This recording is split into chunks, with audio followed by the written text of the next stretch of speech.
everyone. We'll start today's topic on Partnership Act. We have our colleague, Miss Alpana Ghone. She's a solicitor and member of our BILS. She's also an arbitrator, and she also does a lot of arbitration, international arbitration too. She has a very good knowledge of law, and particularly she's chosen this topic today. Or I don't know if it's foisted on. I'm just joking. She's very kind enough to come and give us this lecture, and it will help you a lot. So over to you, Alpana. Yeah, thank you, Dinesh. And there will be times when I will not be using the.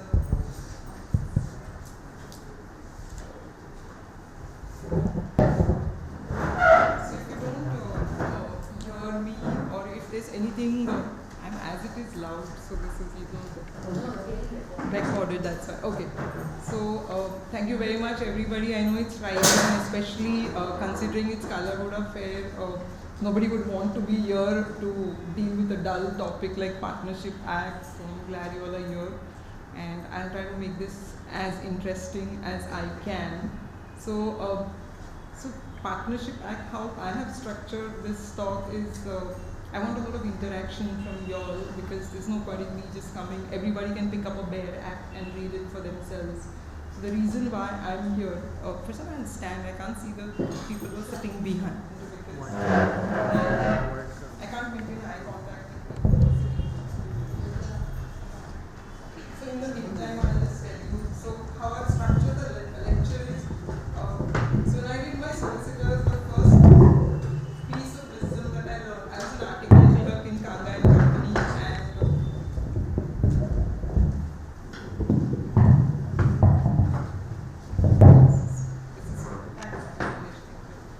so I was an article clerk in Kanga and Company, and the first thing which I was told when I was going to start studying for my exam.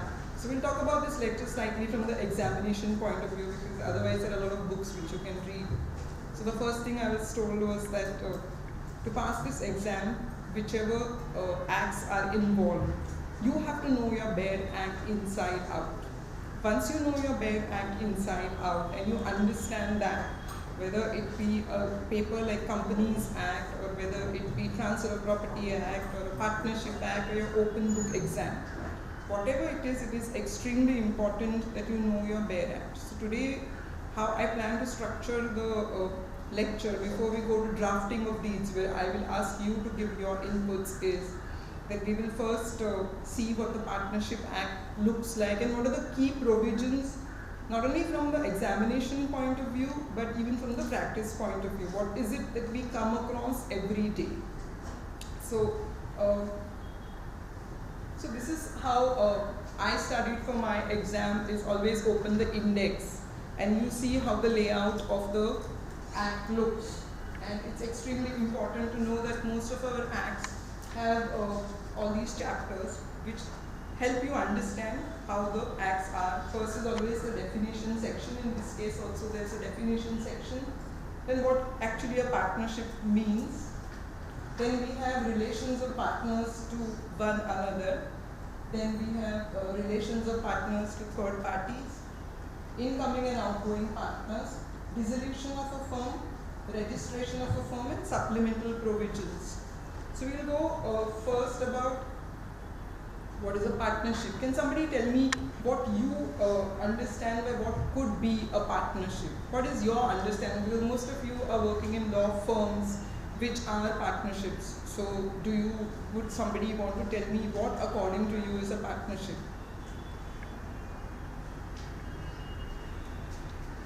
So a partnership is when two or more people, it's you and me, or there have to be minimum two people, two or more people, there's a maximum cap also, decide that they will do business together.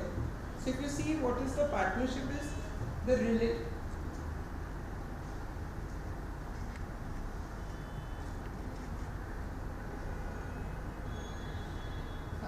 what is a partnership? This presentation will be, I think, on the BIS website, or if you ever want it from me, you can take it from me. Partnership is the relationship between persons who have agreed to share the profits of a business.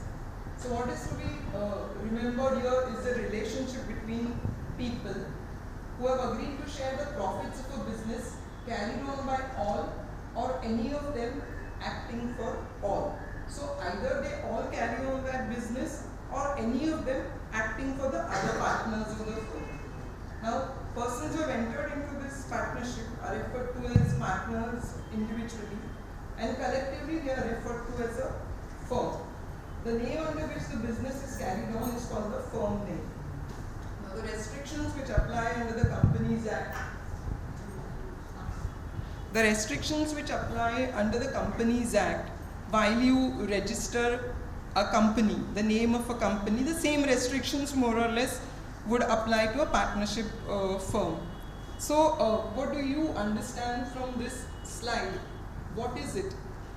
What do you understand by a partnership? Can anybody tell me? How many people are required minimum? 2. Louder. And maximum there's a cap of 20. So when you any of you all working in law firms here who are registered partnerships? Who are partnerships? Any of you working in Little and Company, Vadia Gandhi? Any of you all working from law firms, Kanga and Company? Anyone working in a law firm which is a partnership, where there are partners in the firm? Yeah. Yes. You are working in which firm? Kanga. Kanga. Okay. So yeah. Okay. So welcome to the lecture. And if you don't go and ask Shailesh Vaidya and tell him that Alpana spoke. Partnership is Kanga and Companies. Essentially, I'm trying to relate to you all with your everyday things. Is a partnership.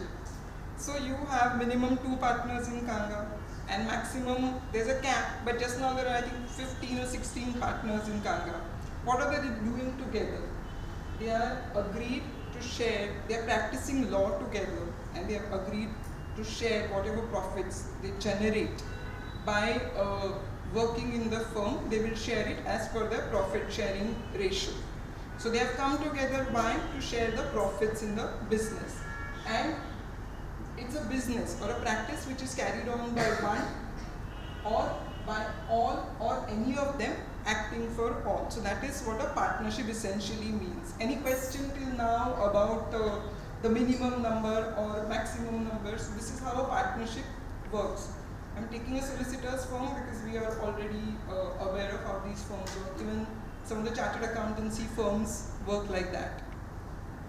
So what is the essential elements of a partnership? Now when you're doing a paper or a theory on partnership, this is what you have to remember to write in your paper, because the examiner doesn't have too much time to read if you write everything like a story.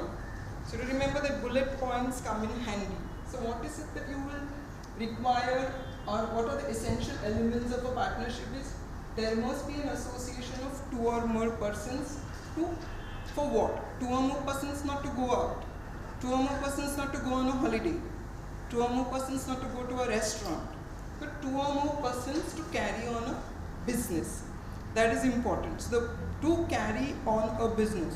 So supposing if 2 or more persons come together, Farzana and I come together and decide to go shopping, are we in a partnership? Farzana and I decide to open a store, and we decide that we will sell clothing from that store, and that whatever profits are generated, or if we run into losses, there is a chance. So if there are any losses, then are Farzana and our partners? Yes? So you get the point now? So this is how a partnership works. So if it was only me, would that be a partnership? No. It would be what we essentially call a sole proprietorship. Yeah? So now we've got this carrying on business part clear. There must then be an agreement between, if you take Farzana and me, if you're running a store, then there has to be an agreement between the 2 of us. We cannot just decide one day and just walk and say, oh, this is our business. There has to be an agreement where we define our rights, our liabilities, how the business is going to run. Then the agreement must be for what? To share the profits of a business. That means also the losses, but we'll come to that slightly later. But whatever profits we generate by running the business, we decide that she's senior to me, so I'll give her 60% profit and 40% I'll keep, though I'll do all the hard work. So it is for that. So remember that carrying on, two or more persons, carrying on business, sharing the profits of the firm is essential. And the business must be carried on by all or any of such persons acting for all. So even if Farzana is sort of like a sleeping partner, or if I am a sleeping partner, but we still have those obligations. If I am a sleeping partner, then she is acting for herself and for me. Then too we are in a partnership because we are carrying on a business, we have an agreement in place, and we decide that whatever profit is generated, we will be sharing it. So would you all like to, would one of you all want to sum this up for me? That when you're looking at a partnership, what would you first look at? If somebody comes to you with some documents and says that we are in a partnership or tells you, what is the first thing will you look out for? Whether there is an agreement. Good. If it's a business or not. Because it needs to be something where you're doing a commercial activity. Yes. What else would you There look must for? be at least 2 or more people. Yes. And what would the agreement essentially need? Whether they are sharing profits. Yes. So you get the point now. So try to relate it to, I'm sure when you write the paper you're going to remember Farzana and me doing business and running it into losses. Never mind, doesn't matter, we don't mind that, but just remember. You can have F and A or whatever, but just remember that this is how you remember, and the best way to crack the exam is remember everything with a little bit of humor. You will never forget it. So just keep that in mind. Now that we've seen essential elements of a partnership, if at any point of time you feel you've not followed something or you need a little more clarification, you can stop me. We are having a little informal chat here, so don't feel that, no, I have to wait till the end. Yeah? So now we'll come to who or who cannot be partners of a firm, because there are some restrictions here. So if not everybody who wants to be every person who wants to be in a partnership can be a partner. There are some restrictions which we have. An individual who is competent to contract as per the Indian Contract Act. So who would that be? Who would, under the Indian Contract Act, roughly what do you remember? Who is competent to contract? He should be or she should be adult. Yes, 18 years and above. Yeah. And he should not be an insolvent. He should be of sound mind. And this is what I like. Anything else, or you wanted to say the same thing? Okay, great. So we have people who have already given you answers. That these are the 3 things to be borne in mind, is that the person because as far as a minor is concerned, there is still a little slightly different way to look at things in a partnership, because a minor can be admitted to the benefits of a partnership, but it doesn't have any liability, so there is something which comes separately, which we'll look at. But you were right, and you also were right when you understand that first you will check whether the person is of sound mind, whether the person is competent to contract, as in whether he is 18 years and above, and whether he is solvent or not solvent. So these are the basic things which you look at. A company can also be a partner in the firm. So supposing if there is a partnership firm, X, Y and company, but if there is say a private limited company, we just take Hindustan Lever Private Limited, we call it a private limited company for the time being, and its memorandum of association permits it to be a partner in a venture, then it can be a partner. Supposing if there is no clause in the memorandum of association, then can it be a partner in the firm? If there is no clause. One of the people sitting at the back, so that I have a little more interaction. So if there is no clause in the memorandum of association, can a company be a partner? Yes or no from the back? No? Okay. But if it wants to become, now Hindustan Lever Private Limited is desperate, though there is not a clause, what will it do? Amend the articles. Yes. So you will follow the procedure of amending your articles of association as per the Companies Act, and you will do it. Then HUF. So HUF, Hindu Undivided Family, is itself an association of persons, so to say. So it cannot become a partner of a firm. But the Karta of the HUF in his individual capacity can be a partner. So now I am at present dealing with a matter where unfortunately while doing the agreement people tried to save a little money and did ChatGPT, and one of the partners of the firm is HUF. Now the dispute is because one party contends that as per law HUF cannot be a partner of the firm, and whilst the other party is saying no, but you have yourself incorporated it, so therefore the HUF is the partner. So therefore you have to be careful on these things. So remember, Karta of HUF can become a partner in his personal capacity. Oh, I think there's a typo there. But the HUF as a whole cannot be a partner as it is not a separate legal entity. A partnership firm cannot be a partner in another firm. However, individual partners may join other firms in their so many typos, in their personal capacities. So a partnership firm cannot become a partner in another partnership firm. Why?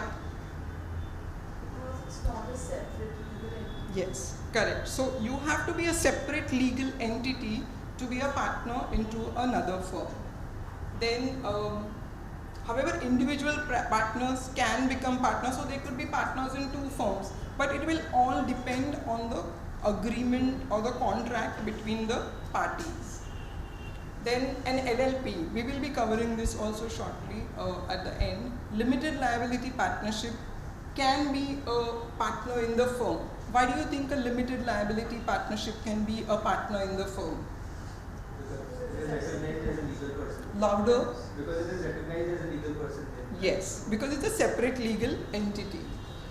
Minors cannot become full-fledged partners but can be admitted to the benefits of an existing partnership with the consent of all the partners. So they can get the profits in the firm but they cannot be saddled with the liabilities. So any questions so far about who or who cannot be a partner? Yes? Now, I think HUF one, you had mentioned, given an example. Yes. The one party is contending that HUF has been incorporated. So where it has been? No. What they are saying is there's a deed, which is a sample document in which one of the partners is shown as HUF. So and so HUF. So the one party is saying that no, even if it is said HUF as per law cannot be a partner, though we may have signed the document. Because now lawyers have come in place. So they have said, how have you made this? So now they have taken a stand, you cannot be. And the other party is saying, no, but you yourself have signed this document. So therefore, whether law says it or no, you are bound by it. So the dispute is more about whether it can. So the Karta of the HUF could have become a partner in his personal capacity. But what they did was, they did it very differently. Even if it is there in the deed, law is law. Yeah, so right. therefore, yes, so therefore that is the stand taken by one of the firms is correct, that saying that though it is stated in the deed, it cannot be. But what happens is when you don't pay attention to these small things in drafting, or nowadays a lot of people, I'm not saying it in a very derogatory way, but there are forms, printed forms available, so people just fill it in and don't want to go through it, or let a lawyer go through it. Sometimes even if lawyers go through it, we make mistakes. But these, when it goes to litigation, there's a completely different dimension or angle to it. It's not like lawyers can track all the mistakes. We do make mistakes, but this was something so glaring because the Supreme Court judgments which say you cannot. So in the teeth of that, this has been done. So these small detailings about understanding the act before you do the document. Don't take a sample form and start doing a document. First understand the provisions of the act under which you're doing the document.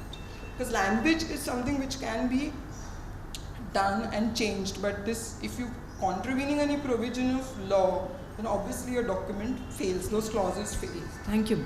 Yeah, thank you.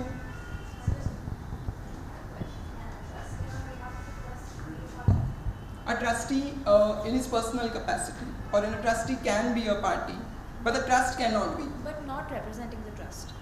No. How about you? Ma'am, where like for in an HUF cannot be a partner but the karta can, or even like in a trust where a trustee can. If suppose the trust or an HUF become a partner, like in your example, is that partnership void or voidable? No, only that clause. Only that clause. Only that clause cannot be enforced. So if they try to, now the dispute is the entire document will not become void. But what stand the other party is taken that no, this particular clause is valid where we are partners. That clause, because the other party has said no, HUF is not the partner, so and so representing the HUF can be a partner. So that kind of a clause will be upheld. Yeah. Then, yeah. Sorry, I have a question. Where are you? Yes. Sorry. When a minor attains majority, do they automatically become a partner in the partnership? They can elect. We'll come to that later. They can elect about how they go about it, because it's a settled procedure for when a minor attaining majority. What happens with, he's already a partner. He's been admitted to the benefits of the partnership. But what liabilities when they remain suspended, what happens is what we will see later. Okay. So now what we have to see is mode of determining whether, because sometimes documents are termed as partnership deeds, but we are not sure whether they are partnership deeds or no. So, mode of determining whether a partnership exists or not. Members of a Hindu undivided family, is that a partnership or is that not a partnership? HUF, the members of a Hindu undivided family, don't relate it to what example I gave you before. The members of Hindu undivided family who have property together, is that a partnership or is that not a partnership? Not a partnership, because there is no business which is being carried on and they do not share the profits or there is no agreement. So even if they are earning some money from the HUF is not a partnership. Then a Burmese, this act itself says, because now this will become slightly redundant, a Burmese Buddhist husband and wife carrying on business as such. So a Burmese husband and wife, because there is no agreement, doesn't mean, therefore they are not carrying on business in a partnership. So there is this whole concept of a Burmese Buddhist, the way they live, it's something like the Hindu undivided family. So they also cannot be a partnership. A person having joint or common interest in property and merely sharing profits or gross returns arising from such a property. So there are people who have joint interest in property and they are just sharing whatever income, like maybe there's a property, there's some rental income coming and they're just sharing the rental income. Now, so tell me, do you think that's a partnership? No. So therefore, though even they are doing it jointly, it doesn't mean that they are carrying on business in partnership. Then a person receiving a share of the profits of a business or payment contingent upon the earning of profits or varying with such profits. So he's just receiving a share. So is that a partnership or not a partnership? It's because there's no agreement to carry on a business. He just knows that he will get some money. It could be a lender also. That he will get profit, he'll get money from the profits. A person merely receiving a share or payment as lender of money. We have article clerks like that also. A person merely receiving a share or payment as lender of money to persons engaged or about to be engaged in any business. A person who lends money to people who are going into business, is that a partnership or no? Okay. A servant or agent, what is given to, nowadays we don't use the word servant, but somebody who's worked for you. So is that a partnership, though you're making a payment? No. A widow or child of a deceased partner, you're just making a payout to them. So therefore that's not a relationship of a partnership. Then a previous owner or part owner of the business as consideration for sale of goodwill. So what he's sold is goodwill of the business of the firm and whatever money is given.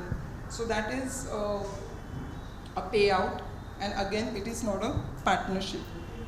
So now let's just do this together. Slide. We do this slide together. Deliberately not written the answers. So just tell me when it is an agreement. In co-ownership, is there an agreement? When people own properties together, is there an agreement to carry on business? No, not to carry on business. There's a joint ownership agreement, but is there an agreement to carry on business? No. So the first, and partnership, is there an agreement to carry on business? Yes. Does it involve, does a co-ownership involve community of profit? Is that venture being started to gain profits? No. It is something which you just jointly own. Then is a partnership, in a partnership, does it involve community of profit? Yes. Because the whole venture is started, though we keep referring to it as profits, the whole venture is started with profit in mind. Is the interest in a co-ownership transferable? Yes. Is the interest of a partner transferable? No. There are restrictions in the agreement about getting another partner in the firm or selling your share to anybody outside the firm. Is a co-owner an agent of the others? No. Each one has got a share in the property, but they are not agents of others. In partnership, is he an agent? Is a partner an agent of the other partners? Lien. Does in a co-ownership, does a co-owner have a lien or not on the property? In partnership, do they have on other partners' property? The personal property also. In co-ownership, is partition possible? Yes. In partnership, is partition possible? In partnership, you can sell shares. You can dissolve the firm, but you cannot have a partition. So these are essentially, because there are many cases where probably in your theory you will be given examples and asked whether this is a partnership or is not a partnership. We're doing this just to understand that we get our fundamentals clear. Then we will go to the next slide.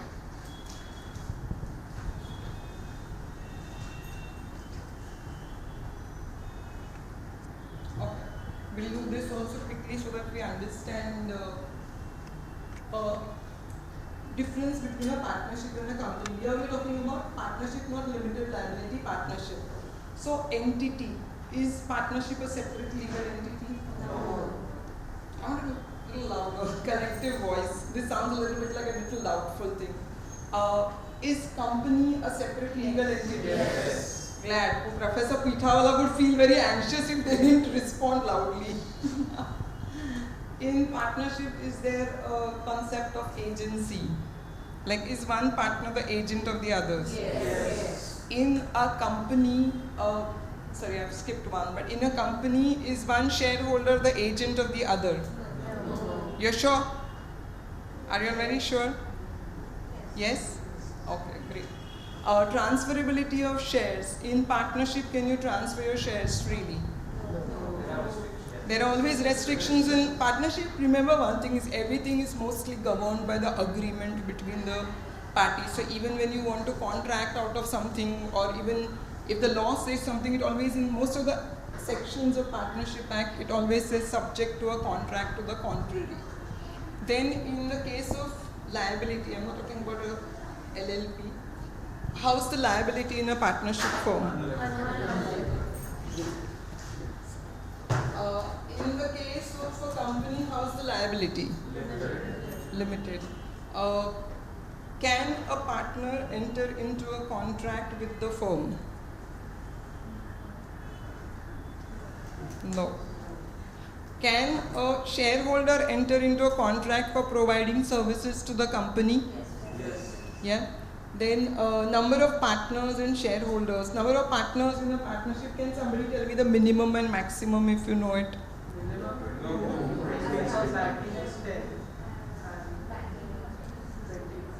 So minimum? 2. Maximum? 20. Banking company? 10. Okay. I'm not so sure about the banking company, but I think I read it somewhere that banking company is 10. Yeah. In case of a private limited company, how many are the shareholders? 2 is the minimum and maximum? 50. And I know I have written 7. In the case of public limited company? Minimum 7, maximum is unlimited. Yeah, unlimited. So, if there's a death of a partner, what happens? What about his share? So it will depend a lot on the contract, which is a partnership agreement. But otherwise, upon death of a partner, the firm can stand dissolved unless there's a contract to the contrary. In the case of a company, what happens? If one shareholder dies, then what happens? The company will continue. So we recently saw Mr. Tata passing away. With his passing away also nothing happened. The company continues. So to remember this with real-time examples that even if a shareholder dies, nothing. The company still continues. Then the property. Can the partnership hold a property in its own name? It's in the name of the partners. What about a company? Can a company own property in its own name? Yes.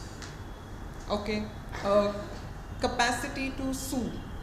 In the case of a company, can a company sue or be sued in its own name? In the case of a partnership, through the partner. So we're very clear about that CPC provision. If I am failing, then Justice Patel will correct you all tomorrow.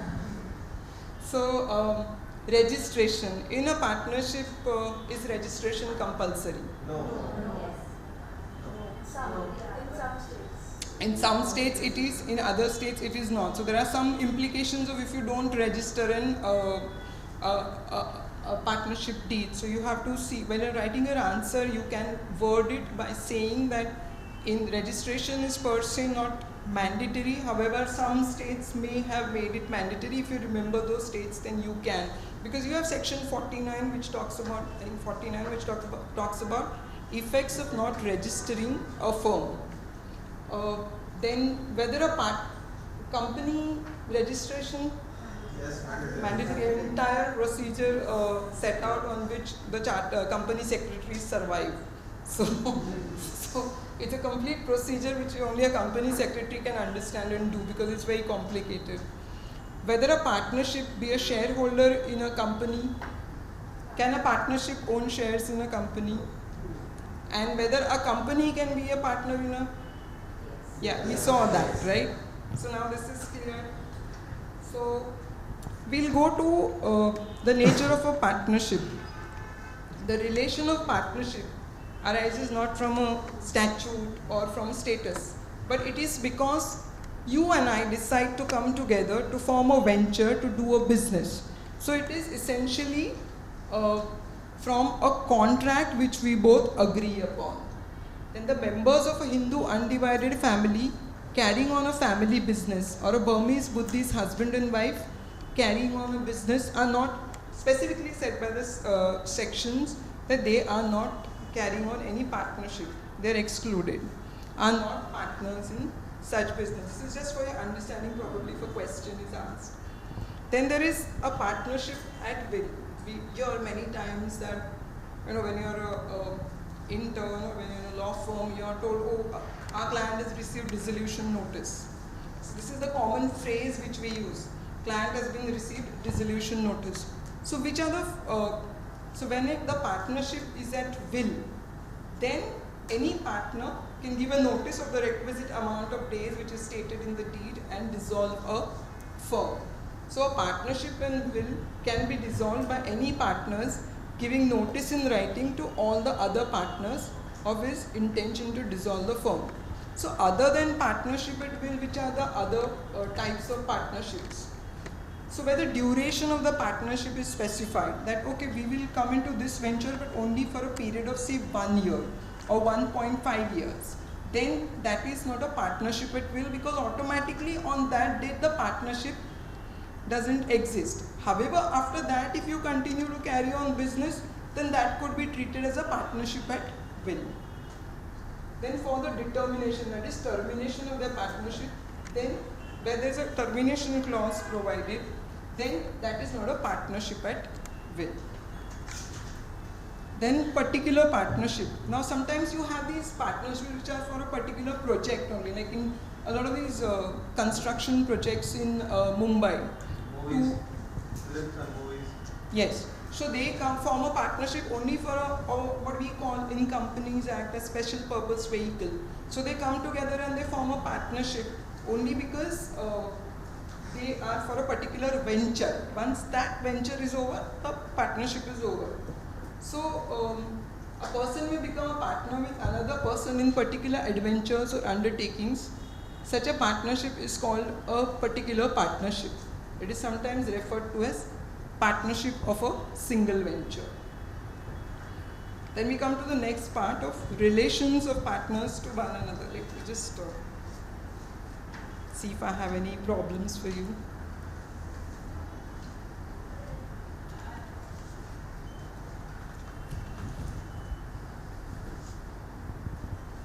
Okay, we'll do 2 problems and then we'll move ahead.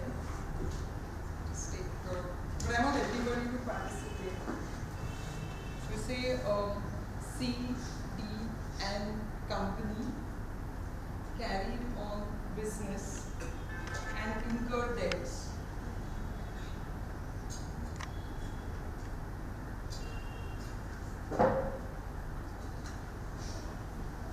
Can you all see the ones who are sitting behind, or is it too small the font? You can't do this, huh? So, Slightly bigger would be better. yeah, I think so. Thank you. Very difficult. So we say A, B and company carried on business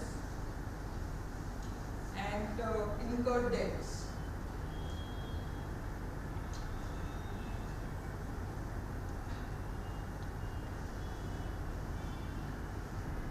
Then there is an entity E, a creditor of A, B and company sued A, B and 2 other persons. So 2 other persons were X and Y. They sued X because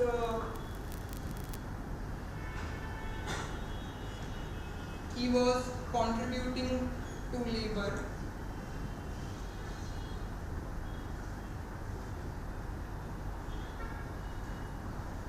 And they sued Y because he was getting some share in the partnership, in the profits. He was getting some payment, or you can say some payment from the partnership.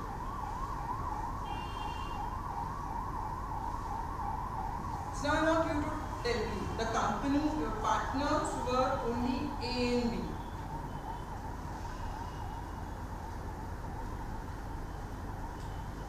X and Y were sued primarily because he was contributing to the labor and for that he was receiving some payments from the partnership. And Y was sued because he was getting some payment for some loan transaction. So, if E as a creditor has filed this suit, will the suit lie against E? Yes. Will the suit lie against B? Yes. Why? The partner. Will the suit lie against X? No. Why? No. Then will the suit lie against Y? Because they are not partners, they may be receiving payment. So just because somebody receives payment for another transaction doesn't mean that you can file your suit for recovery against them. So now we have got this thing about who can, what a partnership is. So anybody who is not a partner in the firm is not liable. So these are essential ingredients of a partnership. Now we go to relations of partners to one another. Subject to contract to contrary, to the right to take part in the conduct of the business. Now, Sometimes some partners are only admitted like a minor to the benefits of the partnership, but he doesn't have any right to carry on business. So is such a clause valid or not valid? Yes. Valid.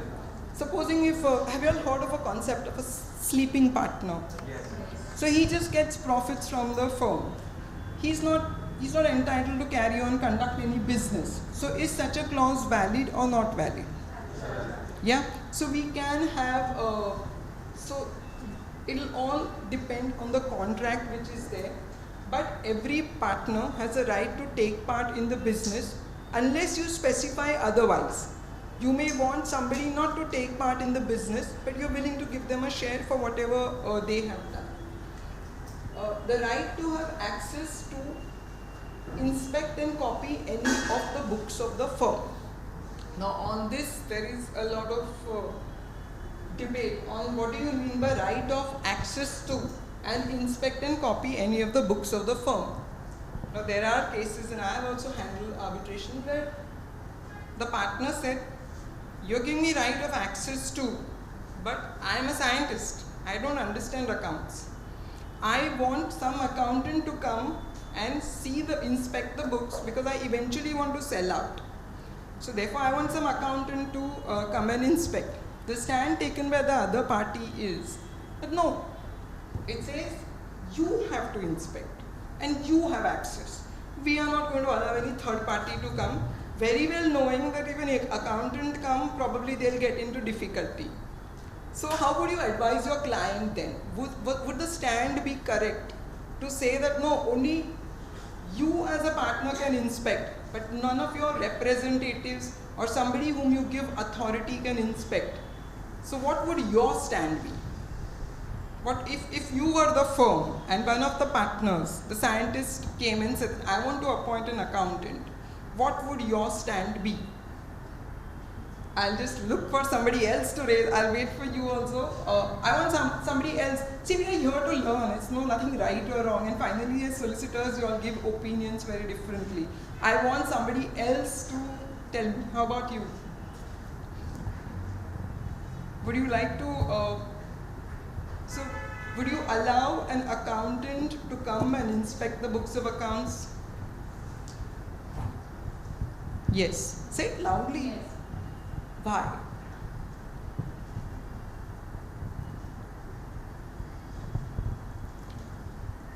Okay, you can tell me. Ma'am, in the contract it says, in a scenario, it says that you do not have access, only the partners, and the law also says even the precedent, you only have them. Then, but you can inspect and copy it and give it to the accountant. This is what my view is. In the modern times where you are not actually making physical copies, and when you see the softwares which they use, it is not possible for anybody who is not an accountant to understand how those tally sheets work. So it's in effect trying to nullify that clause. What do you think? You wanted to answer. Actually, my answer was saying that if it says inspect and copy, so like copy would mean that I have Yes, the because you have to give effective meaning to it. Just not say that, oh, only you as a partner can come, because you very well know he's not going to understand. He'll understand probably, but not be able to understand accounts as an accountant would to value the share. Because not only in this case, the person wanted to inspect books, but he wanted to value his share in the firm, which includes the goodwill of the firm. So what happens is when you have the valuation done, then you can say that, okay, this is the valuation and I want to sell my share to you at this rate. So you have to give real good meaning to the provisions of law. So a right to share equally in the profits earned by the firm. Now equally would mean it will all be subject to contract to the contrary. Somebody may get 60, somebody may get 40, 30. That will depend on your profit sharing ratio which is there in the deed. Now I had a question with respect to the second point, where it says inspect and copy. As a firm, I can also take a view that whether it's a physical hard copy or a digital copy, you are allowed to keep it to yourself, but you're not allowed to show it to any third party. Yes, you can. So there are two ways. one, as a firm, you can take that stand and sit, but that stand will be tested in court, that whether you're giving effective meaning when somebody is saying that no, I want valuation done, and when that person is not qualified to do a valuation. So if both take opposing stands, then obviously the matter goes to court.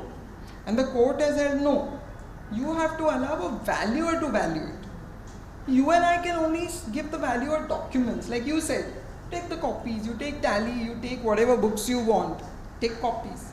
But we both won't be able to value the share. That can only be done by somebody who is an expert in valuation. So you need an expert. Yeah? One question. Why can't the qualified accountant can be a legal representative of the partner or a person who want to inspect? Absolutely, it can be, but they refused. They said only partner. But Only partner. That's the whole problem. He said, I'll come, my accountant will come, I'll get a valuer, somebody else who understands accounts. So no, like Farjana won't allow me to come and get a valuer for incorporated law society. She said, no, you come and look at the accounts, because I won't even know which page to start from. I know, but it's like this inspection, you need specific people. So that then majority rights, namely that all differences on ordinary matters connected with the business of the firm are to be decided by a majority of the partners. However, on matters of fundamental importance, the consent of all the partners is necessary. So like small matters or routine matters, you can do it with majority and decide that okay, this transaction can go through, let's see who's voting, who's not voting. But in case of like if you're alienating the property which belongs to the firm, etc., then consent of all the partners would be necessary. Then, how are we doing on time? A right to interest on any amount advanced to the firm over and above the capital amount which the partners has agreed to subscribe. So if you lend money to the firm, then you are entitled to receive interest on the money which you have lent to the firm. Then a right to be indemnified by the firm in respect of any payment or liability. So if a partner has done any act for the firm in the ordinary and regular course of business, then he is entitled to be indemnified for that, because that's so long as it's within his authority and it is in the ordinary and proper conduct of the business of the firm. And in doing an act in an emergency to protect the firm from loss. So these are very tricky clauses in the sense that it will have to be tested whether there was really an emergency and whether it could have been done. So these are where the disputes start, because who decides whether it was really an emergency or no. Okay? No right to remuneration. A partner is however not entitled to any remuneration for taking part in the conduct of the business of the firm. But there are contracts and you can say that okay, this particular partner is the only person who's working, so he will, in addition to his share in the profits of the firm, he will get salary or he'll get remuneration for that. An agreement in restraint of trade. Now this is completely contrary or different, slightly different from every other aspect, because an agreement in restraint of trade, most of the cases it's not held to be valid, because you cannot stop anybody from carrying on business because of fundamental right. But in a partnership, you can do that you can incorporate a clause saying that you will not carry on a competing business. Or if you retire from a firm, then you will not carry on a competing business for 1 year or 2 years or within this particular geographical area. So such clauses have been held to be valid because they are to protect the interests of the other partners. Do you want to break now? Yeah, we can break now, 10-minute break. No? Yeah, so we'll break it for 10 minutes and then we'll the lecture going well in terms of understanding practical things. And I think it's my duty to again repeat, because I just heard somebody is going to appear for the exam soon. Bare acts. Just remember one thing. I have people sitting next to me who were reading Ramayana and I was panicking because I have not looked at that book. So remember, unless you know your bare acts well, it's very difficult to crack this exam. Once you know your bare acts well, nothing can stop you from passing this exam. So, okay. So we come to the next thing is duties and liabilities of a partner. Since it's an agreement by which parties come together, so it's essential to define what the duties and liabilities will be, otherwise there'll be a fight every single day in the firm. So typically the act gives you some things which you could define. There may be something additional which you could add in your contract depending on how you are placed. So partners must carry on business of the firm to the greatest common advantage and be just and faithful to each other. So this just and greatest common advantage would actually translate to mean that we try to increase the profits of the firm in a legal manner, okay? And be just and faithful to each other. Now that is extremely, extremely important, because this whole contract of partnership is based on being faithful to each other. So what happens is, there was this case, I don't remember the name, but I can tell you that there was this case where a property was sold by a partner.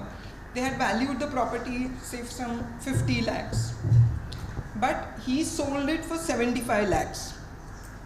He brought only 50 lakhs in the firm, 25 lakhs gone. So then that is not correct. The other partners got to know, they filed a suit and they made him bring the 25 lakhs back, because that's the just in being faithful to each other, just and faithful. That's a fiduciary duty. And if there's one place in law where you would look at a fiduciary duty, it would be this. Because this whole coming together and doing business is dependent on being faithful to each other. Then partners are bound to render true accounts and full information of all things affecting the firm to any partner or his legal representative. Part of it we have seen that we have to disclose accounts, but this is another facet of it. Every partner, so sometimes what happens is, typically in family firms or firms which are smaller ventures, you suddenly feel that no, I don't want to give accounts to any party. So then you start not disclosing the accounts. That's not the correct thing, because that's against the provisions of law and against the contract between the parties. Then every partner is under a duty to indemnify the firm for any loss caused to it by his fraudulent conduct of the business of the firm. So if he's conducted the business of the firm in a fraudulent manner, then he has to make and the firm suffers a loss because of the fraudulent act which he has done. Because another party has filed a suit against you or is seeking something against you because of your fraudulent acts, then he has to indemnify the firm for that fraudulent act. Okay. Then the next one is every partner is bound to attend diligently to his duties in the conduct of the business of the firm. So now this firm has to carry on his duties diligently. Now this is again like that common law things, duty to take care. How do we determine? It's sort of like in a grey area, because even if I say I was diligent, the other partner might feel I was not diligent enough. So there's no yardstick which is laid down. So that is again an area of dispute in parties. Eventually when we see in courts or we see in arbitrations is, when parties come to court is because according to one partner you have not acted diligently enough, and the other party says no, but I was diligent. Because there's no measure of what it means when you say you're diligent or not. Then subject to contract between the partner, between the partners, a partner must indemnify the firm for any loss caused to it by his willful neglect in the conduct of the business of the firm. So if he's been neglecting the business, or if the business is not done properly and he's caused loss to the firm, then and it is very clear, then he has to make good the loss to the firm. Let's take this example.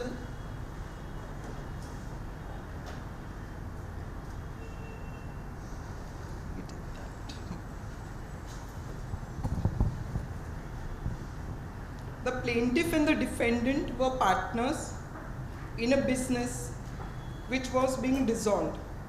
As the defendant was the managing partner, he was in charge of the dissolution.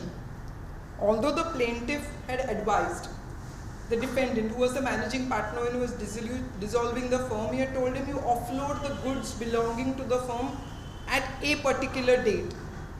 The managing partner thought, no, I'll wait for some more time, probably the prices will escalate.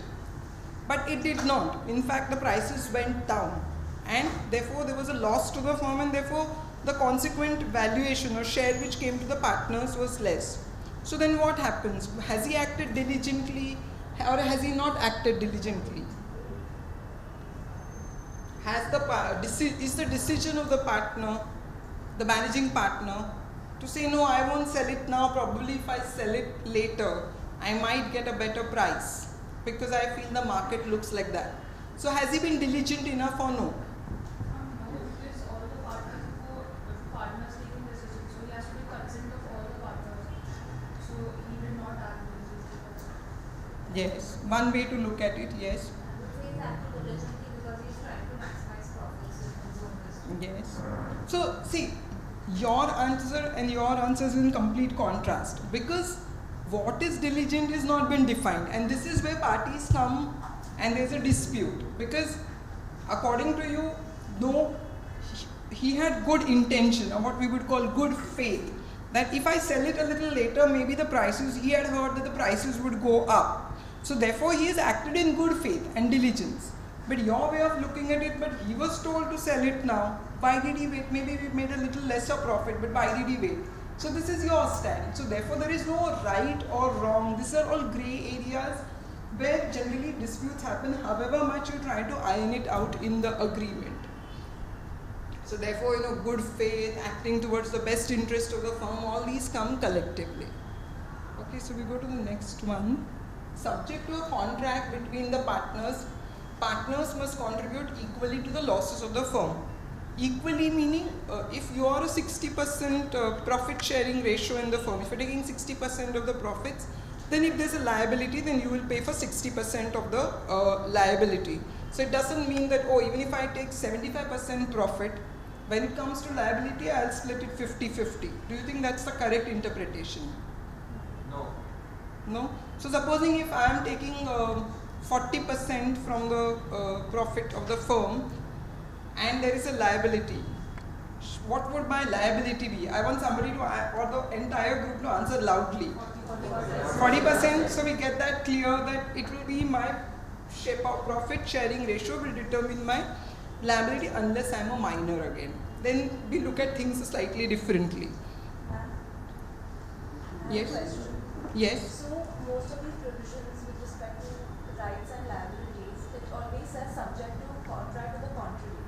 But there are a few sections in the Act which also deal with liability, but they do not specifically say this. Like for example, Yes. If there's an agreement between partners where your profit sharing ratio say is 60-40, but your liability will be 30-70. But even though you're getting more profit, if there's a loss, If there's a contract to the contrary. yes. But if now suppose that loss is suffered by a third party, and the third party is suing all the partners. So third party is going to ask for 100%. It's not asking for a separate decree against everybody. It's But suing the then- partners. but Third then- party is not aware of what is your profit sharing ratio. Unless you can show that the third party was aware about the loss sharing ratio also.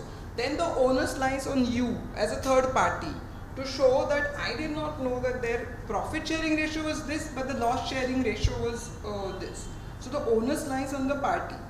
So even if you have a low loss sharing ratio, you will have to pay the third party and then internally sort it out. Yes, because as far as the third party is concerned, it's looking at the partners of the firm. So the relief will be jointly and severally paid.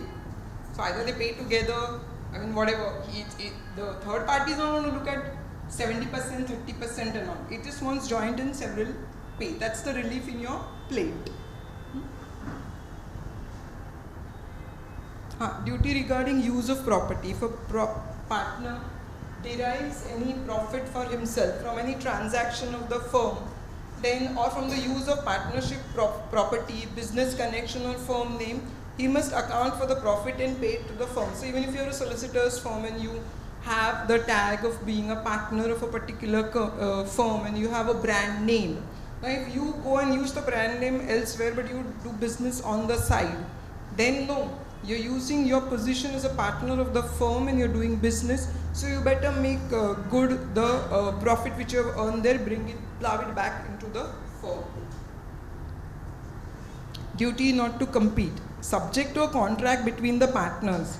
If a partner carries on any business of the same nature as and competing with the firm, he must account for and pay to firm all profits made by him in such business. Now this will again be subject to a contract between the parties. So it is not that this is exactly as it stands. So it is a contract where it allows you to carry a competing business. Like if you can do a competing business but not within Mumbai.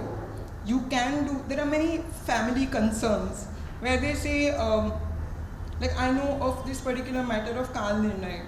You've heard about Kal Nirnay calendar? Yeah. So where they say that one partnership deed says that no, you do it in Mumbai, and the other says if you're starting a competing business, do it outside the limits of Mumbai or whatever. So these are all different things.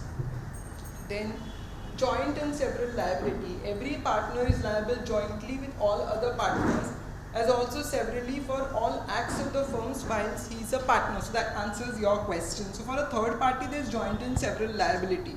So you cannot say that no, when a third party is concerned, that no, I'll only pay you 30% now, you go home because that's what I have, that's my loss sharing ratio or my liability towards the firm.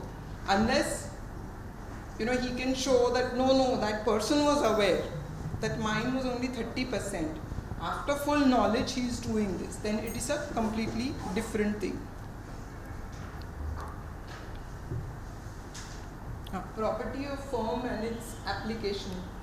Property of the firm includes property and rights and interests in property originally brought into the stock of the firm. So when you start a company and supposing if one party brings in office premises, then it will be a property of the firm. If the office is his capital contribution, then that is the property of the firm. Property and rights and interests in such property acquired by purchase or otherwise by or for the firm in the course of business. And main, goodwill of the business. In many of these partnership firms, it's the goodwill which is really important. Then subject to a contract between the partners, the property of the firm is to be held and used by the partners exclusively for the business of the firm. Now what happened is, supposing if you want to start a partnership, now there is a cash contribution made by, capital contribution made by one partner in terms of cash. Another person says, no, I am willing to, I have a TDR with me. You're familiar with the concept of TDR, right? I have TDR with me. I'm willing to bring the TDR into the firm as my capital contribution. Then does the TDR remain with the person who brought it, or is it an asset of the firm? Yeah, so because he's got it in, somebody got cash, instead of cash equivalent, he got a TDR. So that becomes an asset of the firm. Effect of changes in the firm or its business. Now if a change occurs in the constitution of a firm, mutual rights, I don't know when I was typing this probably, and duties of the partners in the reconstituted firm remain the same. So if there's a change in the firm and there's a reconstitution, somebody has left the firm or exit the firm and his share is purchased by, instead of 3 partners, purchased by the remaining 2 partners, because the clause in the agreement provides that, then that the rights and duties will remain the same. Where a firm constituted for a fixed period continues to carry on business after the expiry of the term, mutual rights and duties usually remain the same. If a firm constituted similarly for a particular adventure, now supposing if it's a special purpose vehicle for development of a building that is done, but they still continue to carry on business or they take up another adventure, then the rights and liabilities will be as governed for the first venture. So we'll see if we have time to discuss problems on reconstitution of the firm, because I think we're running a little short of time. Then relation of partners with respect to third parties. Now this becomes important because inter se between you there's a contract which is governing. But what about third parties? A partner is the agent of the firm for the business of the firm.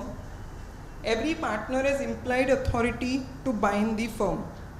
Every act of a partner which is done to carry on in the usual way, business of the kind carried on by the firm binds the firm. So if you're doing an act in the ordinary course of business and it is within the authority of a partner, then that will bind the firm. The firm cannot say, no, this does not bind me because he had no authority. But what if the act which was within the partner's implied authority but done by committing fraud on other partners, does it bind the firm?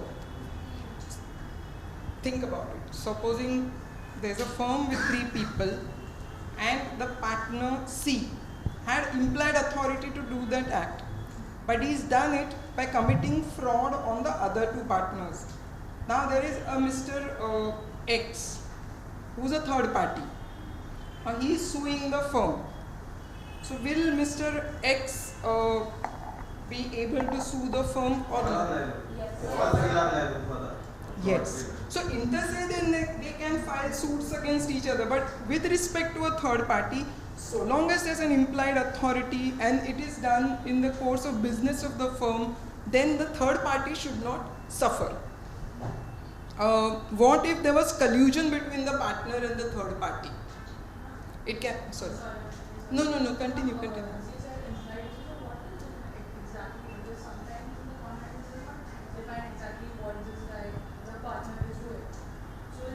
So if the partner is, yeah. So supposing if you take the case of a firm which is in the business of trading shares, and suddenly starts in buying properties, selling properties, or starts in a business of manufacturing oil. So that is not within the authority of the firm or the business of the firm. But if so long as it is something which is relevant to share trading, which would be any act which is done in furtherance of that, that is the authority to do it. Because that is how the act says. But if you do something which is completely extraneous, like completely different, then like supposing if the business of the firm is to sell shares, and somebody goes and says no, but now I'm getting into the cold play venture and I'm going to call them and this is my sponsorship and I'm going to run this. Is that an act of the firm? No. So in that case they cannot. Yeah, that is the authority. Though, right, you are absolutely right when you say the authority is not defined. Nobody says that these 10 acts. Probably you will find that some things are excluded, but there's nothing which, it's not an exhaustive list, so to say. So it's always going to be tricky and it will have to be seen whether it is or no. But so long as to a common man, if it's something which is completely extraneous to the business of the firm, then there is no implied authority to do it. It's an ultra-wise. Yeah, it's something like ultra-wise because there's no authority to do it. It's something like what happens in Companies Act.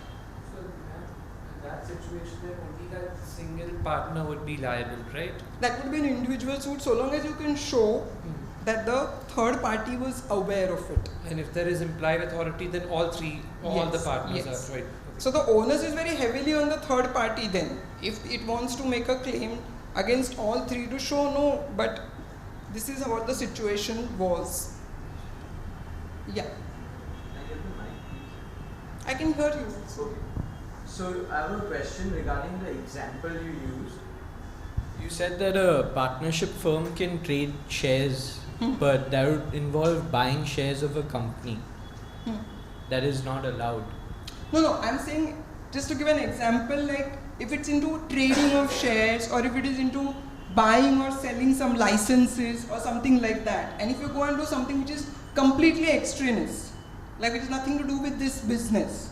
It's Okay, just so an example. just as an example. An example. Supposing it's a solicitor's firm, and suddenly if one of the partners says, no, I'm going to start a restaurant tomorrow, then it is completely extraneous. Then can the person who claims and says, files a suit and say, no, but you are all partners of the firm. But then he knows it's a solicitor's firm. So therefore that is where I stand. So I just gave an example offhand, I couldn't think of a business.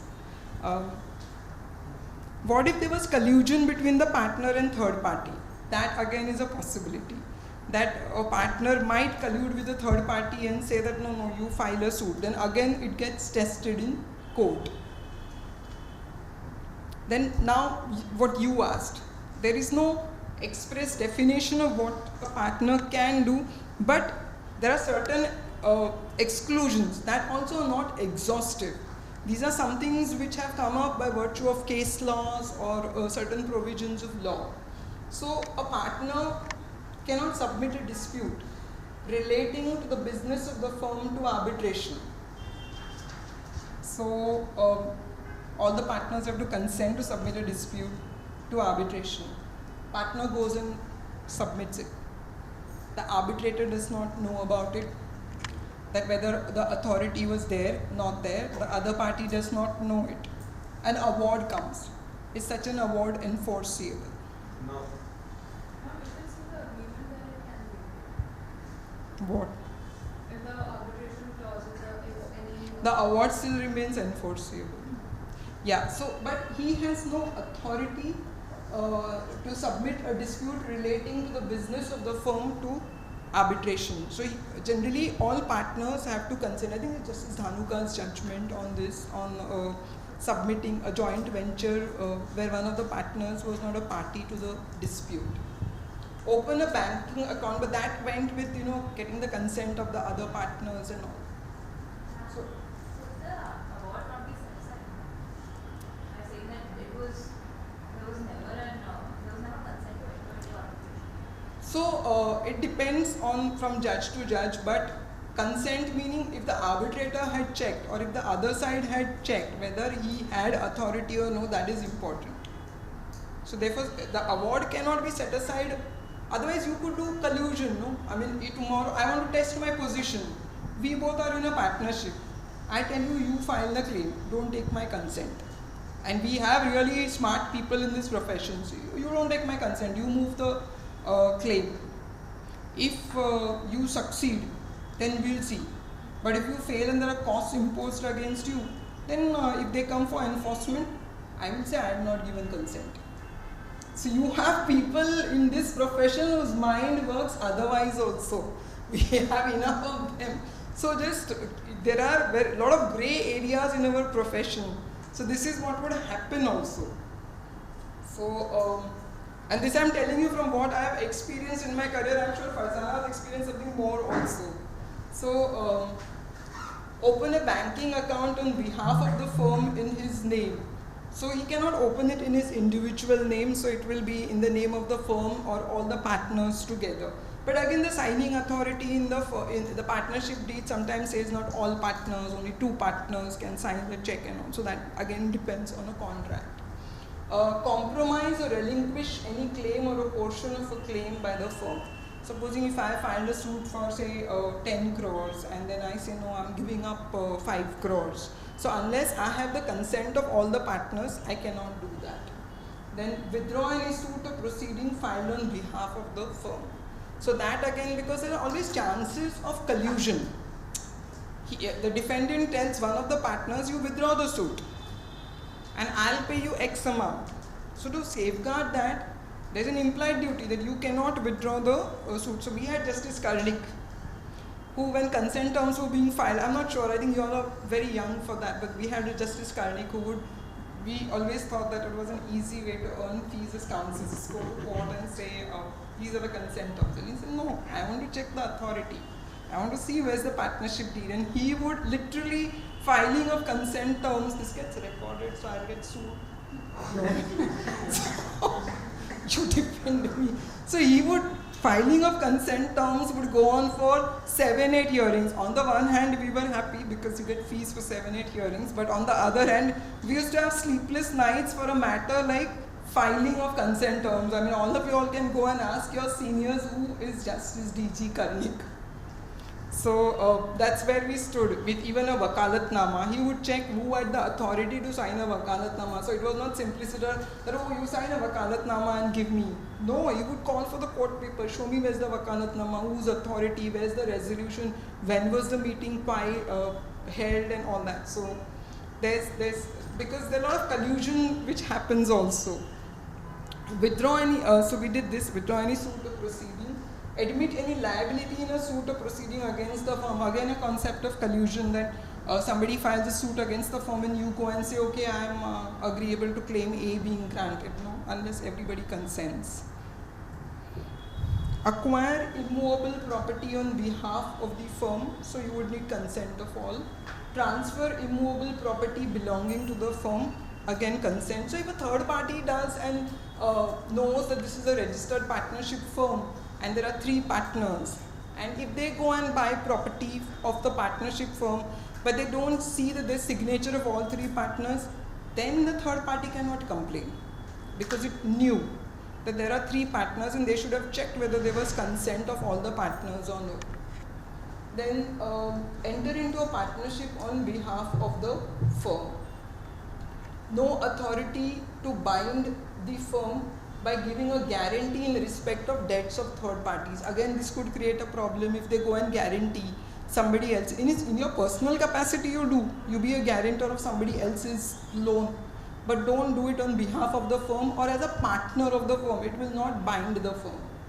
No authority to set off his own personal debts against debts due to the firm. So if supposing 1 lakh is due to the firm from some party for some goods which were purchased, and then he has to make, one of the partners has to pay some, say, 10,000 rupees to that party. He cannot say set it off and then pay 90,000. No, that cannot be done. The entire 1 lakh has to come. Then no authority to set off a decree obtained by the firm for less than the decretal amount. So you cannot say that, no, you can do it. That, okay, you don't want to continue to litigate further and you don't want the execution proceedings to go further. So you can say that, okay, instead of a decree for 50 crores, I'll just take 40 crores. You can do it, but you need the consent of all the partners.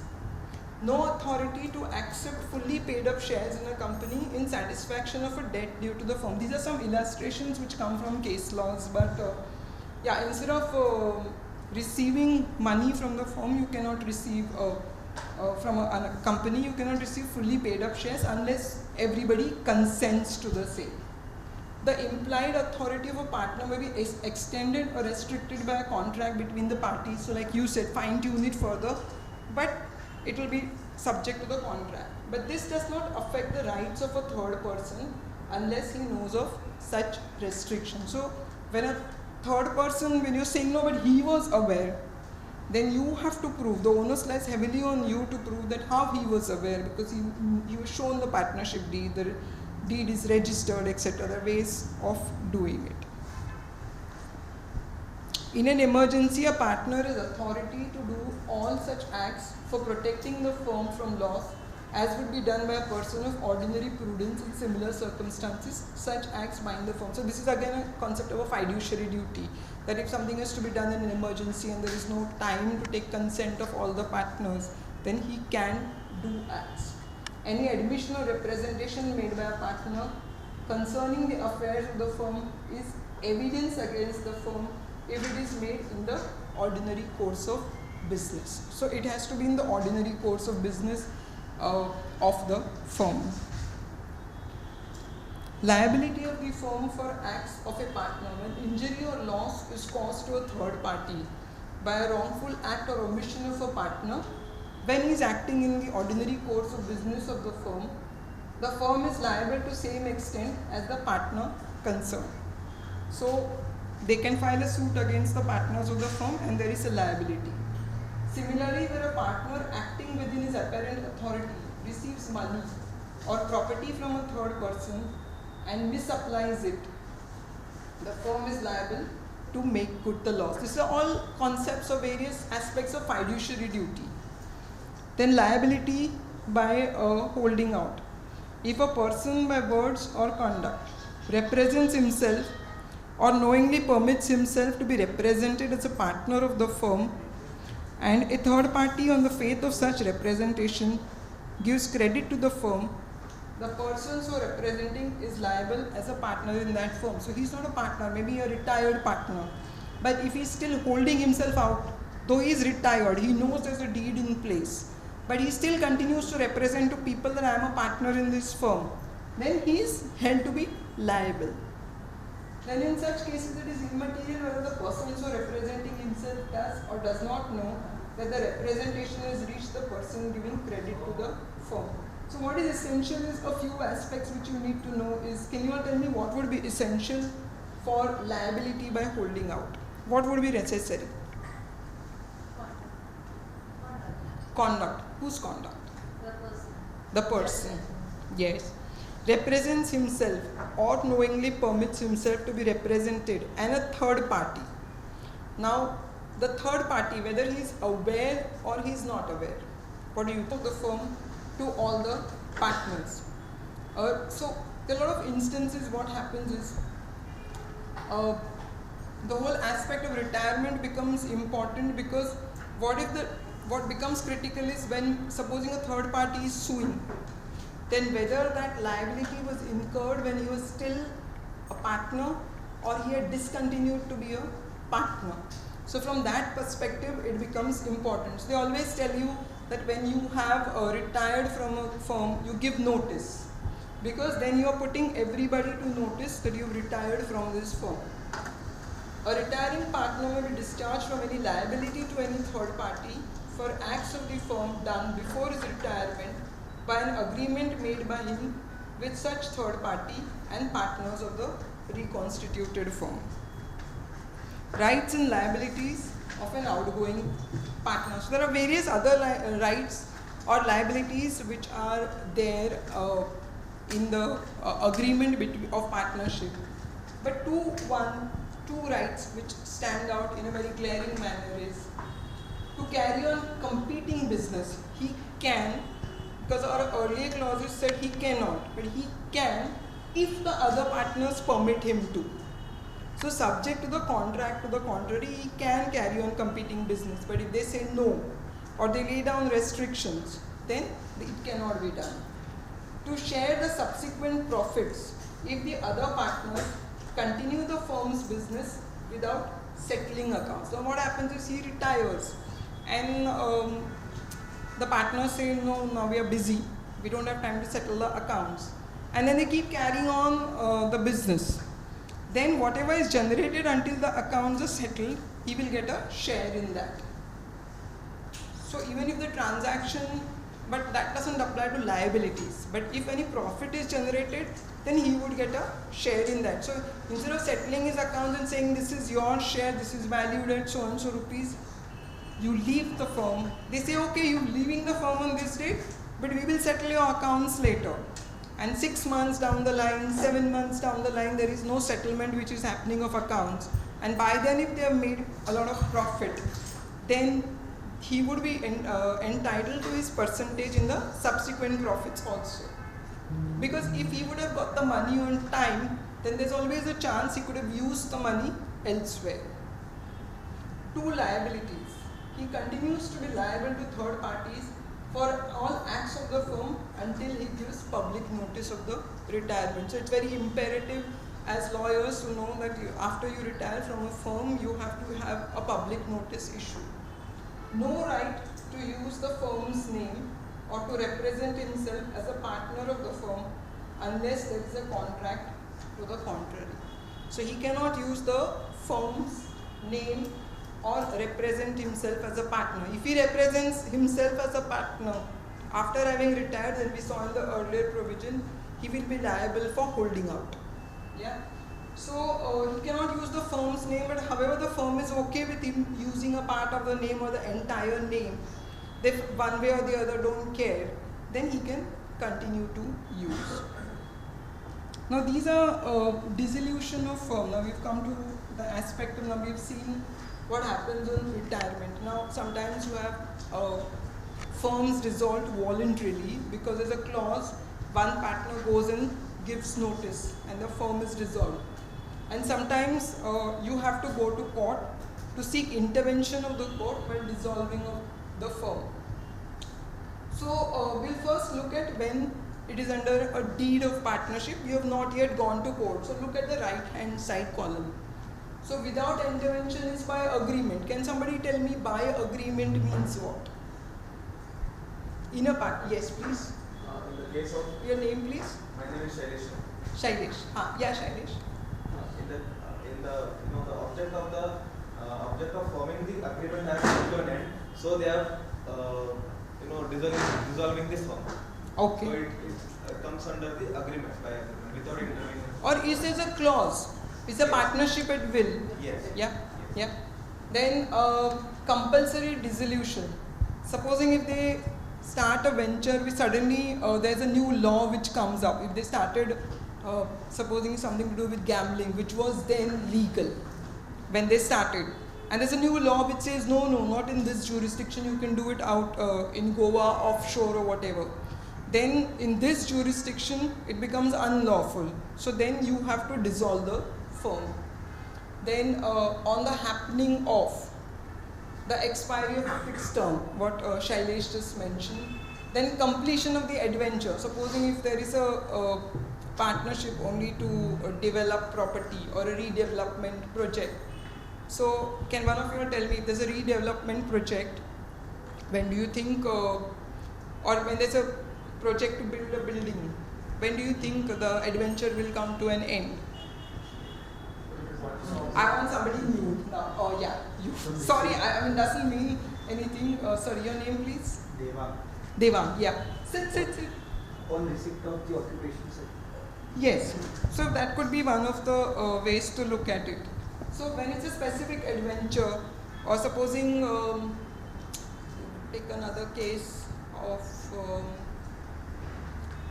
okay, we'll do the recent one, Coldplay concert. So now people have got into an agreement for the concert, and so there are various duties and there are various partners involved doing various things. When do you think it will come to an end? After the concert is over and the accounts are settled. So you have to remember that it was for a specific venture. So once that venture is over, it's come to an end. There may be few things which you may tie up later, but it comes to an end then. Then death of a partner. Unless there is a different clause, by death of a partner, the firm stands dissolved. Unless there is a clause which says, no, the firm will continue with the remaining two partners or reconstituted, then it is different. Then insolvency of a partner. So if the partner becomes insolvent, then compulsorily the firm gets dissolved because then it's disqualified and then depends on the agreement. Notice of dissolution from one partner to others in case of partnership at will, that we have gone through in partnership at will. One partner is generally a 90-day period or 30-day period, and if that period gets over, then dissolution. Then sometimes you have to go to court. When does dissolution happen by court? On the grounds of unsound mind. When one of the partners turns unsound, then you can go to court and say dissolve the firm because now the partner is of unsound mind. Permanently incapable, meaning not in a, it may not be unsound mind, but not be in a position to do business for whatever reason. Then the firm can be dissolved. Guilty of conduct likely to prejudicially affect the business. Now this is typically, I can give you a case like there are these firms of chartered accountants, and there are disciplinary proceedings issued against the chartered accountant for whatever reason, and if the chartered accountant is expelled from the rolls of the register, then he is guilty of conduct likely to prejudicially affect the business, then probably the firm may get dissolved.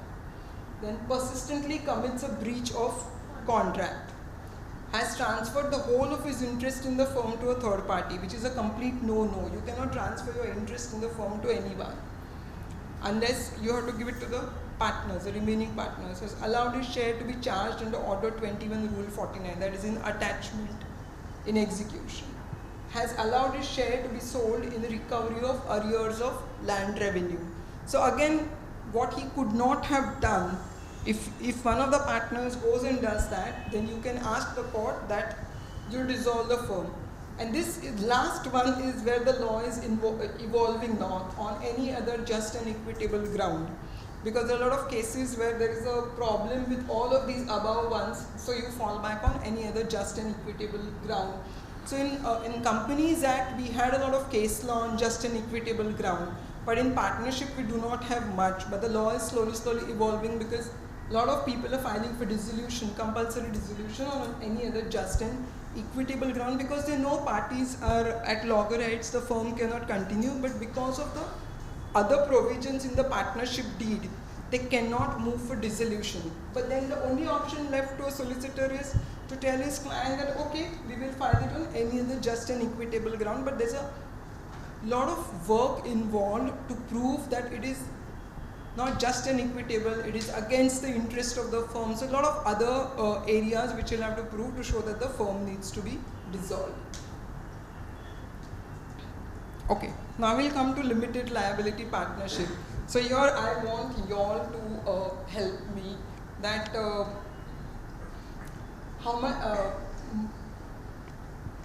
how's a limited, what is the first thing which comes to your mind when you think of a limited liability partnership? What's the first thing which comes to your mind? Liability is limited. So what does it mean to you when liability is limited as a partner? What does it mean to you? Whatever losses Your name, please. I didn't. You answered a lot of questions. Dhanya. Dhanya. Yeah, Dhanya. So whatever losses you are incurring, you are only limited to that particular whatever your shares are. So limited liability basically.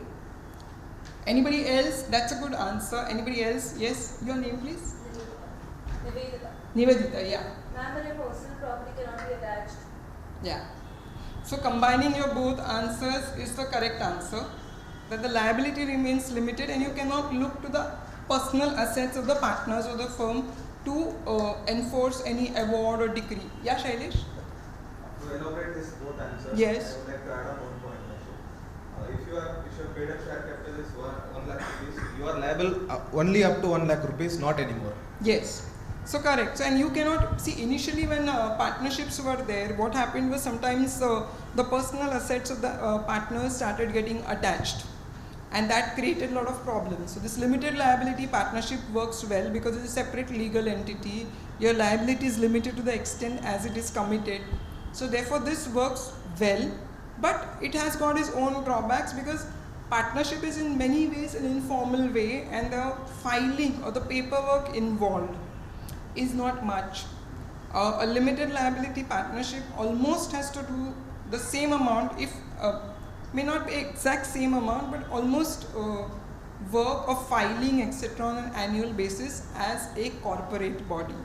So therefore in terms of time saving and all, a partnership works best. But yeah, if you're doing a venture which is slightly bigger, then a limited liability partnership would work well, because if you are uncertain about how the business is going, yeah, then what else comes to your mind when you think about a difference between a limited liability partnership and a traditional partnership? Your name, please. Johan. Johan, yes, Johan. Partners designated partners. Can you elaborate a little more? Because this is an act which I am also learning with you all. So, yeah. LLP has to have minimum 2 designated partners, and in an LLP, even a company, like in a partnership, a natural person or individual can be a partner, but in an LLP, a company can also be a partner, like. And they when you say designated partners, what do you understand? Because you said that an LLP has a lot more filing stuff. So I'm taking you towards that. So filing stuff for what? So what happens if the filing is not done? So the designated partners are responsible because they have to. So what do you call that? When you have to do some filing work in a company, and let's talk about a company. If there is filing work to be done on a regular basis, we all know that in companies timely filing has to be done. So what is that called? There's a legal term for that. Compliance. So the designated partners are sort of like your compliance officers in company, or an officer in default. That if under the Companies Act you have this term officer in default. So these are designated partners only because they are held liable to finish the compliances. Your name, please. Chennai. Yeah. So what would you mean? What would you mean when you say held liable? Like, what will happen to them if they don't comply? There are provisions in the Limited Liability Partnership Act which says that in case of non-compliance, what happens? Something similar to the Companies Act. In Companies Act, there are penal provisions in terms of imprisonment and fine. Similar limited liability partnership act also holds people liable who are. That's why the person who takes the position as a designated person partner has to be very careful, because a lot of compliances which have been put on him, and that he's like a chief compliance officer of a company. And now the filing is becoming more and more. Yeah, tell me. And since he said that there are minimum 2 designated partners, Yes. if there are only 2 designated partners in an LLP and one of them decides to resign and no one else steps up as a designated partner, so what would happen They have in to that? inform. Like in the case of companies, if an officer in default is no longer there, they have to get another one appointed, or they have to inform the like in the ROC, they have to inform the respective authorities that this designated partner is not there. And the company continues to be a defaulter if it continues to carry on business without these two. In the lab, LLP continues to be a defaulter until it gets another designated partner. Time limit is 6 months. Within 6 months they should appoint a Yes, so they you have something similar, quite similar to Companies Act, but a little relaxed as compared to the Companies Act. So many people still, to my mind, why would I want to do a partnership when I can do a limited liability partnership where my liability will be limited. So to my mind, unless I'm doing a business which is of that large, the paperwork and the money which is involved, because a lot of cost involved in all of this, I would think that this would not be a profitable venture for me to have an LLP. Also, I would have to then keep in mind that my liability would not be limited. Yeah, what else does it? Yes. Your name, please? My name is Jay. Jay. I just have a question on the concept of perpetual succession. Yes.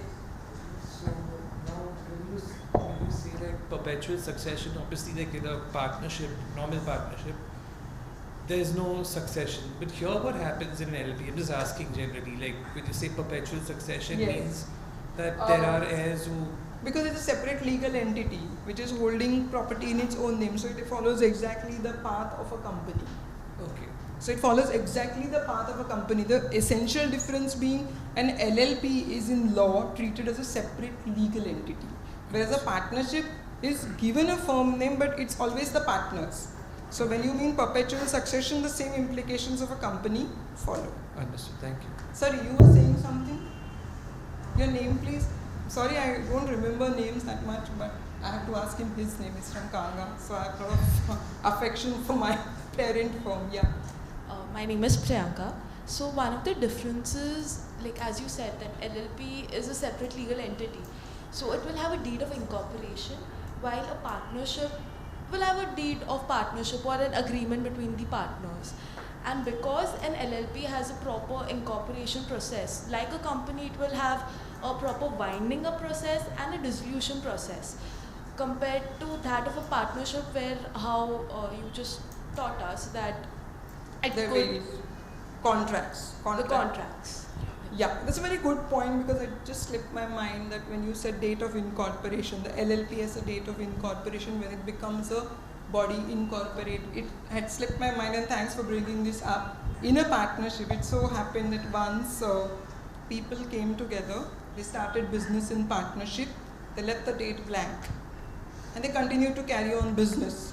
Some third party sued the firm for recovery and all. So the court held that no, the partnership is not yet commenced because there is no date on the partnership. So this point brought it to, I did remember that there was such a case also. So we've come across these kind of instances also. So you have to remember that when you are doing a partnership deed, it is imperative that you put a date on the partnership deed. Yeah, I'll come to you. No, I'm okay. Let me. Okay, sorry. So like between private and public limited company, you can convert into one another. Are there such provisions for partnership and LLP that you can convert a partnership to LLP and No. otherwise? No. Not to my knowledge, because this is a new field for me also in LLP. So, so if he's saying, if he's gone through those provisions, probably You yes. say you can convert an LLP to a company. Yeah, LLP to a partnership would be possible, but I think a partnership to an LLP, unless you have to follow the procedure again. So possible. So you will have to follow those requirements and then you can do it. Yeah. Ma'am, just a question. An LLP can be converted into a private company, and if yes, then what is the threshold?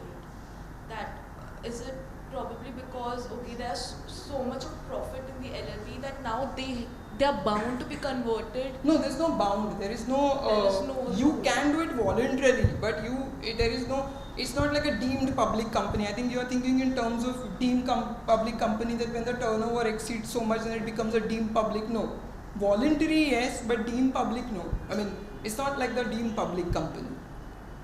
And about this, probably, yeah, you can do partnership to LLP and LLP to partnership, but you will have to follow the procedure.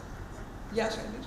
I think in the LLP, if the number of partners goes beyond the threshold, then it's mandatorily it should be converted into company.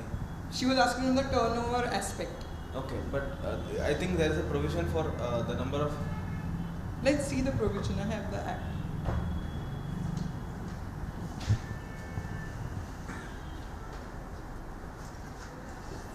Let's look at the provision.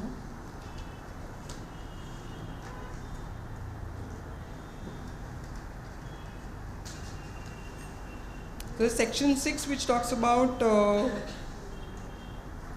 minimum number of partners. Maximum number of partners, as in whether you have to compulsorily do it in a company, I'm not sure, but Fazana is checking it for me. But that's where it stands. So you've basically got a difference between what is a LLP and what is a partnership. So now, yes. So basically we can conclude that LLP has shades of partnership as well as company.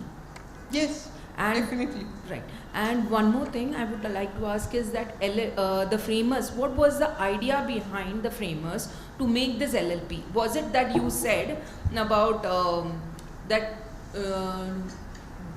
they need not have, they have limited liability? That was one, and also it was a separate legal entity. So in many ways, it was serving a purpose of having a traditional partnership, at the same time having the benefits of a company. Okay, this is. So that is the reason why this act was brought into place. Thank you. So now we will just quickly do this thing on drafting of a partnership. Is there a clause for maximum number? No, maximum number exceeding, then it becomes a company. Yeah, there's something to the maximum that I remember reading, but I don't know. Okay, so if now the deed will be put up by, or most of you must have seen a partnership deed. So we just quickly do what would be the points which you would cover if you were to draft a partnership deed. So if today, if you're asked to draft a partnership deed, forget the language. What are the points which you would cover? Commencement date. Okay. The commencement date becomes important. Then Number of partners. Name of. okay, one by one. Number of partners. The office address. Number of partners. Then number of partners, what will you check? Share of. The number of partners, what will you check? Yeah, you will check the minimum and you will check the maximum. Yeah. Then what else? Somebody said registered office in partnership, we refer to it as place of business. So you will check that. You will have to set out what is the place of business, because why it becomes important is because the books of accounts have to be kept at the place of business of the firm. Then what else would you check? Nature of business and Okay, first row, who wants to go first? Who wants to say something? Nature of business. Nature of business. Yeah, because whether that act is in the ordinary course of business becomes important. Then what else will you check? exactly which partner has what authority? You define the authorities. Yeah. Profit sharing ratio, I heard somebody say behind also. Profit sharing ratio. So we'll write P&L ratio. Because profit and what else will you check? There's something important which you are leaving out. Name, yes, name of the firm, whether it is available or whether it is prohibited. Object. Roles and responsibilities. Yeah, that's duties and liabilities. Then Object, termination. Term of the partnership. Term of the partnership. Term, if it's a particular partnership, then term of the partnership. So, depending on what your venture is, term of partnership. Then, what else will you check? Something very critical you are missing out. Resolution. No, something, I think I have not done talk properly. Something very critical is missed out. No. Actions that can be carried out by partners. That all is there, but something absolutely basic you associated. Huh? Those who subscribe, those who object clause is missing there. No, something very, very basic when somebody comes to you to form a partnership. Something very basic you are missing. Title and the title. Is the parties incorporated in the contract? Yes, there she gets it, Nivedita finally. Whether parties and who can be partners, when you start, you will first say, whether you are capable of being a partner or not. When you start asking, so you will have a checklist. Generally, you will have a checklist when you start drafting a partnership deal. So you will first want to know the name, you will want to know the date of birth to check whether that person is major, minor, whether the person is of sound mind, unsound mind. So those things, whether competent to contract, that is first thing which you have to see. And because competent to contract would also mean that if it is an HUF which wants to become a partner, if it is another firm which wants to become a partner, so you have to first check and you will have to tell them, no, this is permissible, this is not permissible. So then I heard you all say the duties and responsibilities or rights and liabilities. What else would you check? In the deal, what else would you add? You are adding the rights and liabilities. What else would you add? Yeah, you can add, you will add capital contribution. I heard somebody say loudly, we are here to learn. Sometimes even I am missing some. Death of a partner, death or insolvency of a partner. Something like that. Death or resolution making. You can. Who said the death, insolvency of partner? Then I heard dissolution also.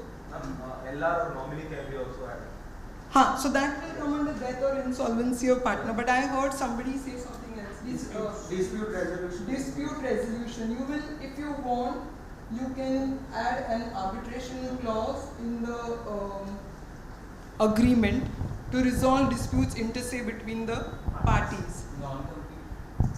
Non-compete, yes. Because this is the only place where you can put a non-compete clause and which works well for both parties. So non-compete, that is broadly coming under, I think we wrote dissolution something, okay, no. Dissolution. So then you will give, when you're talking about dissolution, if it's a partnership at will, then what will you specify? Partnership at will. Then what will you specify? If it is a partnership at will, what will you specify with respect to dissolution? So the notice period, etc. 1 second, Shailesh. Notice period, you will specify, and manner. Okay. Yes, Shailesh, what were you saying? Can add force major clause also. Yes, you can nowadays. It's like indemnity. You can, but I don't know how far it will be. So I wouldn't put it in the most important clauses. Force majeure would depend with respect to third parties. It would not really technically come between inter se between the partners. Due to the non-performance of any act of the partner. Wouldn't actually come much in favor here, but yeah, you can consider it depending on the venture of the firm. Somebody else wanted to say, yeah. Will there be confidential? Yes. when you talk about confidentiality, what will you tie it up with?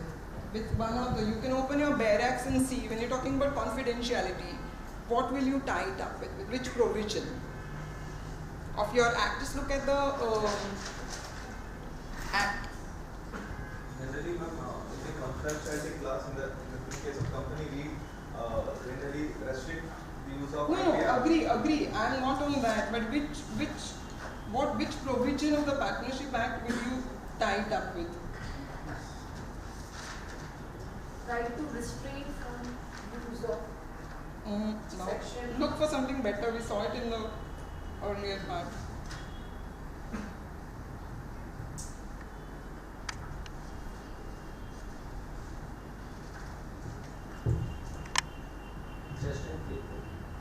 Just and faithful. So that would, you could put it as a fiduciary duty that you will of course have a separate confidential part, because you may not want to leave confidentiality to be under just and faithful. You would definitely want, because if they are in the process or in the venture where confidentiality of supposing a technical process matters, and it is imperative that you have a clause which protects so that the information is not shared with anybody else. And of course then you will, all of these clauses you will fine tune it. So I think you got a basic gist of what you would look at. So from the examination perspective, I do know that you have to draft deeds of partnership, but what a examiner really looks at is, have you followed the act? Have you put these clauses in your deed? The exact wording as such may not matter. Retirement. So we put death, insolvency, we'll put retirement. Yeah.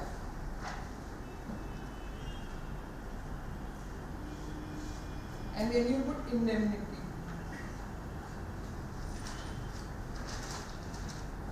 So if all these clauses are there, then the examiner knows that you have understood and you've tried to put all the clauses there in that. So this is how you would look at a deed of partnership, and you would try to incorporate all of these clauses.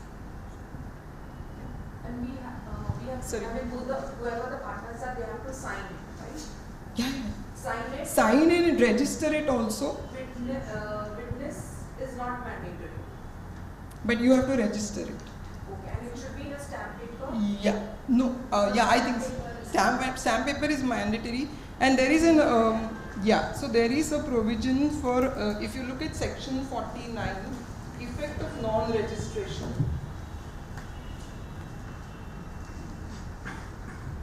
Okay, so section 49, that what happens if you do not register a firm. So that's also important to be borne in mind. Stamp paper is mandatory.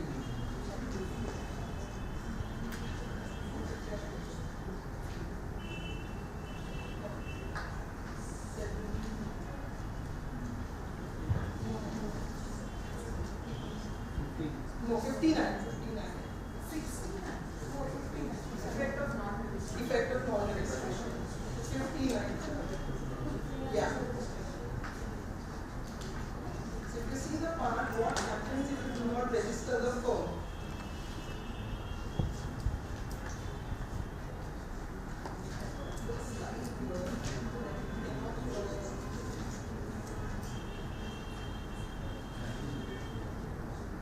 Basically, I can't find the section here now, but I'll tell you what happens in effect of non-registration is you cannot 69, sorry. So you cannot file a suit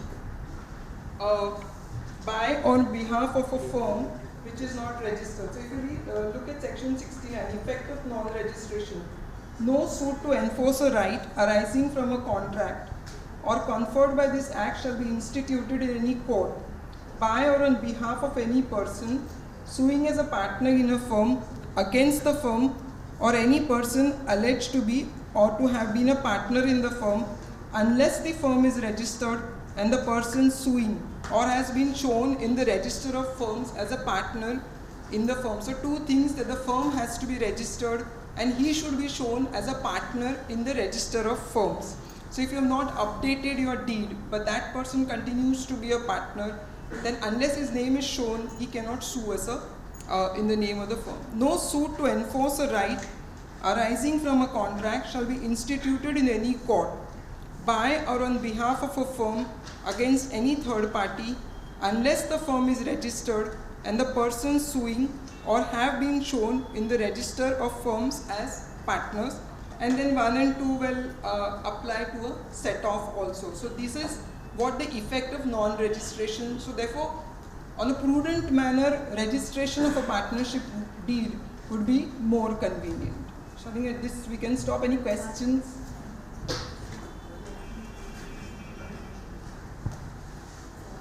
Okay, so Farzana said conversion of limited liability partnership is section 55. A firm may convert into a limited liability partnership in accordance with the provisions of this chapter and the second schedule. So that is a regular traditional partnership form, so you'll have to look at the second schedule. Then conversion of private company into limited liability. A private company may convert into a limited liability partnership in accordance with the provisions of this chapter and the third schedule. So 57, conversion from unlisted public company into limited liability partnership. An unlisted public company may convert into a limited liability partnership in accordance with the provisions of this chapter and the fourth schedule. So there is a provision or procedure set out for conversion of a traditional firm into an LLP, from a private company into an LLP, and an unlisted company into an LLP. So there's a procedure which is set out which you can see. Okay. Is there anything else you all want to know? Do you all want this presentation uploaded on the website? Then only we will. So maybe I'll have this sent to Farzana. So this is the basis for you to prepare for all your subjects. Structure your BERAC and try to prepare it in this manner. Get your BERACs properly done, and then you will be able to do well in the exams. And good luck to all of you, and thank you for being patient. We must first thank our. So, a small